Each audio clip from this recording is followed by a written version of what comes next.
how they perceive the conflict, and what they believe is responsible for the conflict.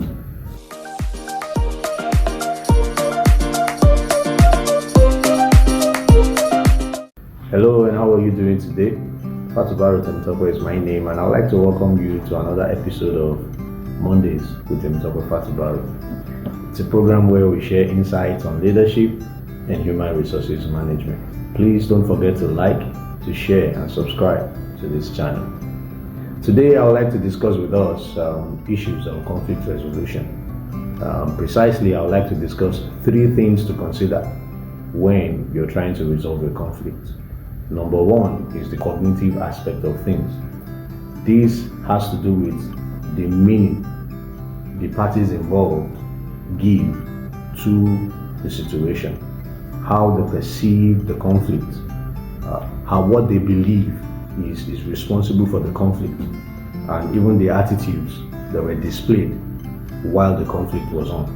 You need to pay very good attention to this.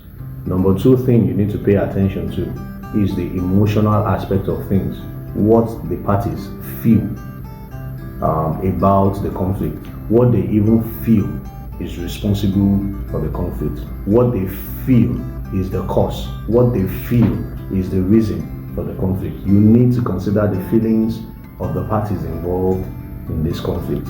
And the third one is the behavioral aspect of things, how they behaved during the conflict, the extent they went to do things during the conflict. All those things you need to consider. And if you take a closer look at these 3 things, I started with the cognitive, then the emotional, and the behavioral. There is a link. The cognitive, the way they perceive it, affects the way they felt, and the feeling automatically affects their behavior. So if you are able to pay attention to these 3 things, you'll be able to understand how the conflict progressed. You'll be able to understand the root cause of how the parties involved behaved or manifested whatever they did during the conflict. When you pay attention to these 3 things, you'll be able to determine them, and that will help you to prefer the right solutions to the conflict. To give a recap, you need to consider the cognitive aspect of things, how they perceived it, which resulted to the emotional aspect of things, what they felt about the conflict, and then it led to the behavioral aspect of things, which is what they did during the conflict.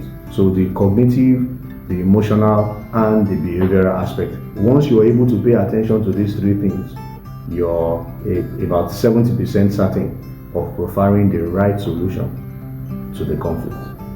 I hope I've been able to give you value with this short insight of mine. Till I come your way again in the next episode, please don't forget to like, to share, and subscribe to my channel. Thank you.